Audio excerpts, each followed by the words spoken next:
Good morning, everyone. I'm Megyn Kelly. It's Tuesday, July 22nd, 2025, and this is your AM update. The sanctuary cities are now our priority.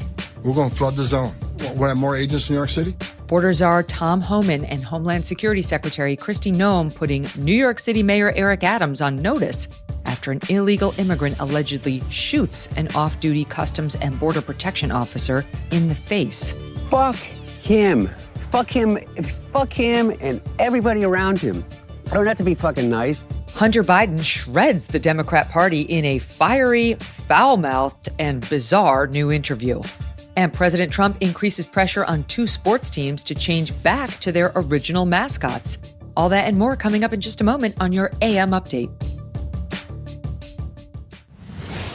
As President Trump is settling into his new administration, one of the top Democrats in Congress aiming to undermine the Trump agenda is Democrat Senator Dick Durbin of Illinois. And according to our sponsor, the Electronic Payments Coalition, Senator Durbin has a new plan, a government takeover of your credit card. Today, Americans have thousands of choices in credit cards, but they say Senator Durbin's plan will result in less competition and less security, which means more risk for your credit and your identity. You can learn more for yourself at guardyourcard.com. And you could consider telling your senators to stop Dick Durbin's government takeover of your credit card before it's too late.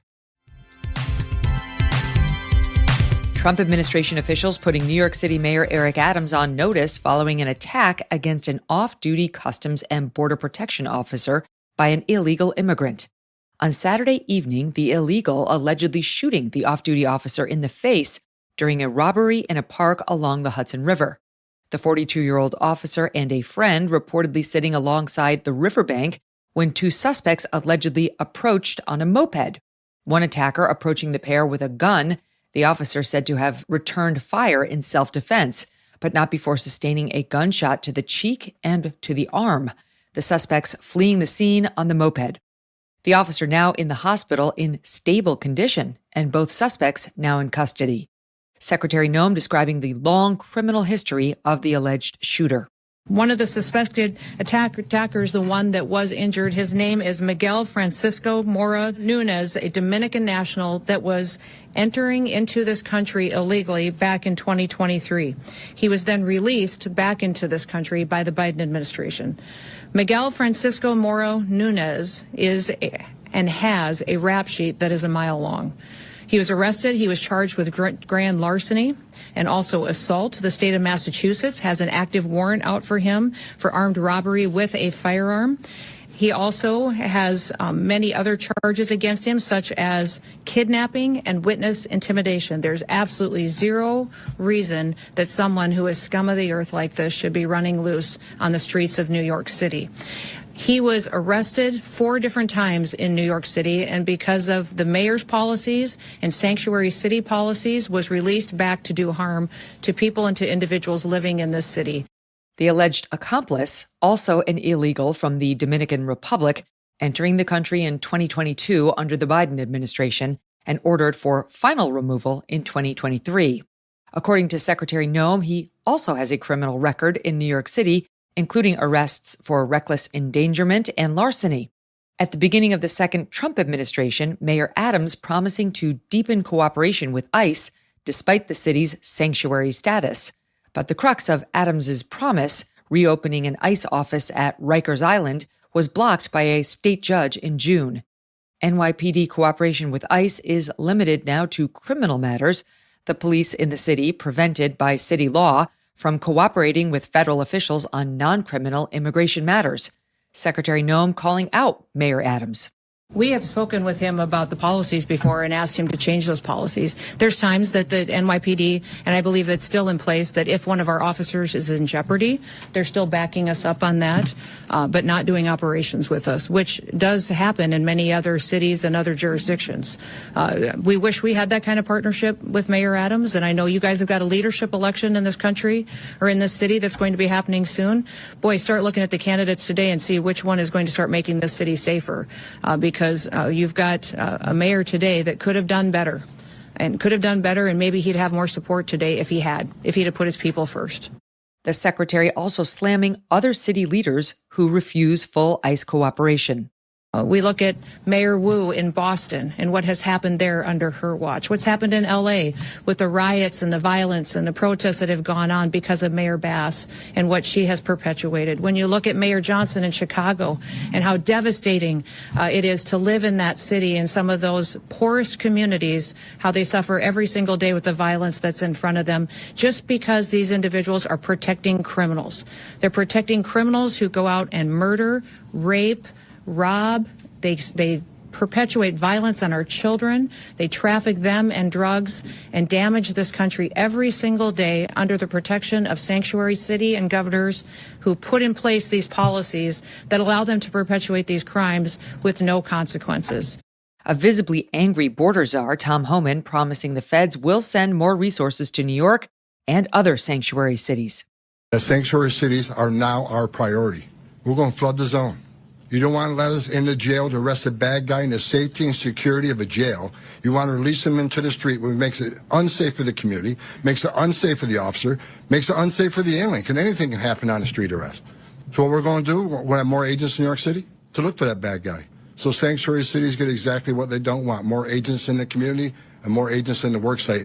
Mayor Adams running for re-election as an independent at a Monday press conference responding to Secretary Noem, saying, don't blame him. That have nothing to do with the rules that are put in place. I just carry out the rules. The rules are if you're in the city of New York, you have a right to services. Go to the hospital, educate your children. You have a right to get police services if need be. When you do an analysis of this case, we arrest people. The courts determine if they're going to stay in jail or not. This person has been part of a revolving door criminal justice system, allowed to get back on the streets. So I am extremely angry that we have a Customs Border Patrol officer that is in the hospital because a person that should have not been on our street was on our street. Republican candidate Curtis Sliwa, and the only candidate who opposes sanctuary cities, posting on X, quote, a violent illegal alien may have pulled the trigger, but it was Eric Adams's reckless policies that created the conditions for it to happen. He, for sure, has blood on his hands. Coming up, Hunter Biden rips George Clooney following the actor's public push to force President Biden out of the 2024 election. And President Trump ramps up a public pressure campaign on two professional sports teams to restore their mascots. Celebrate Independence Day with an epic July 4th sale. Stock up on supplements from BrickHouseNutrition.com and save big, 25% off everything with code FIREWORKS25. You can get Lean, their #1 weight loss supplement packed with natural, studied ingredients, no injections, just real results they say can help you slim down in time for summer. Or try Field of Greens, the superfood drink so powerful, they guarantee your doctor will notice your boosted health or they will give you your money back. Collagen peptides are another favorite for glowing skin and hair. Beauty experts say collagen can be the fountain of youth for skin and hair. From weight loss to wellness, Brickhouse Nutrition has it all. This sale is huge, but it's only here for a few days and products will sell out. Don't wait. Head to BrickHouseNutrition.com. Use Fireworks25 for 25% off. Go big this 4th of July. BrickHouseNutrition.com. Stock up now. Hunter Biden sitting down for a 3-hour interview with independent news outlet Channel 5 hosted by Andrew Callahan. The profanity-laden, no-holds-barred interview covered a wide array of topics, Mr. Biden offering his take on George Clooney, who penned an op-ed in the New York Times after President Biden's disastrous debate performance headlined, I love Joe Biden, but we need a new nominee. Hunter Biden's assessment, and hide the kids for this. Fuck him. Fuck him and everybody around him.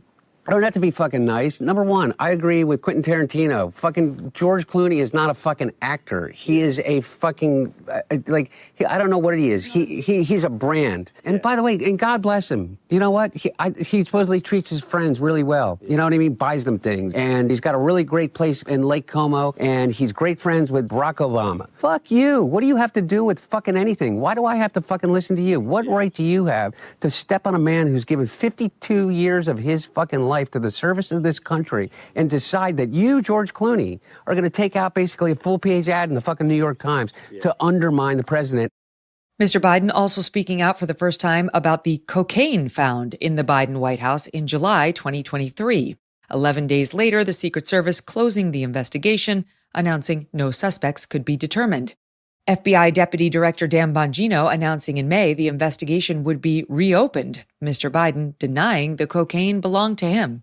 I think they're opening up an investigation to cocaine that was found in a cubby outside the West Wing of the White House.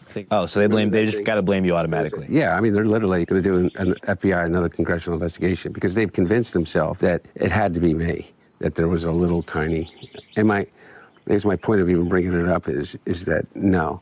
I have been clean and sober since June of 2019, and I have not touched a drop of alcohol or a drug, and I'm incredibly, incredibly proud of that. And why would you bring cocaine to the White House? Why would I bring cocaine to the White House, stick it into a cubby outside the Situation Room in the West Wing when I wasn't there?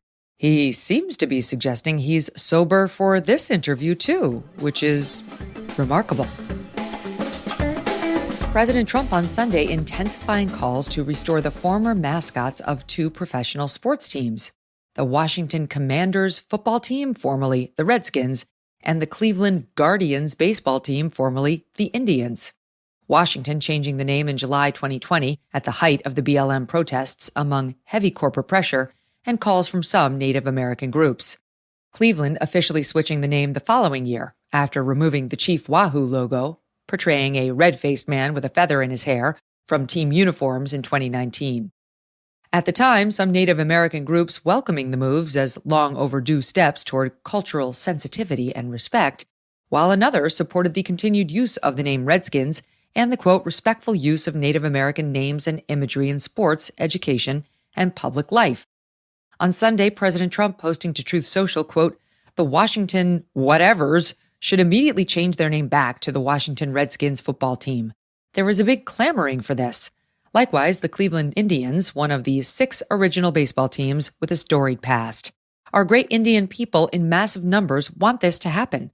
Their heritage and prestige is systematically being taken away from them. The president following up on that post hours later, quote, my statement on the Washington Redskins has totally blown up, but only in a very positive way. I may put a restriction on them that if they don't change their name back to the original Washington Redskins and get rid of the ridiculous moniker Washington Commanders, I won't make a deal for them to build a stadium in Washington. The team would be much more valuable and the deal would be more exciting for everyone. Cleveland should do the same with the Cleveland Indians. Indians are being treated very unfairly. Make Indians great again. MIGA. The Washington Commanders currently negotiating a deal to relocate their home stadium back to Washington, D.C. from Maryland, where they have now played since 1997. The Washington Commanders have yet to respond to the renewed calls. However, in the past, owner Josh Harris has said the rebrand is here to stay. Cleveland Guardians president Chris Antonetti responding, quote, I understand there are very different perspectives on the decision we made a few years ago, but it's a decision we made. And we've gotten the opportunity to build the brand as the Guardians over the last 4 years, and we're excited about the future that's in front of us. Okay. Some Democrats testing the waters for a potential 2028 presidential run already. California Governor Gavin Newsom swinging through South Carolina earlier this month, former Transportation Secretary Pete Buttigieg visiting Iowa, and former Chicago Mayor and longtime Democrat operative Rahm Emanuel making an appearance on the Megyn Kelly Show yesterday. In the interview, he broke with his party on Trump's border policies, saying he would not change them if elected president, though he disagreed with Trump's deportation policies, and also took a bold stance on the issue of gender. Sort of. Well, at least when compared to others in his party. So do you believe boys should be able to play in girls' sports? No. Should we be putting men in female prisons? Men claiming they're women? No. And, all right, here's my last one for you. Can a man become a woman? Can a man become a woman? No. He then joked he'd have to go into the witness protection program over that answer. And that'll do it for your AM update. I'm Megyn Kelly. Join me back here for the Megyn Kelly Show, live on SiriusXM Triumph Channel 111 at noon East on youtube.com/Megyn Kelly and on all podcast platforms.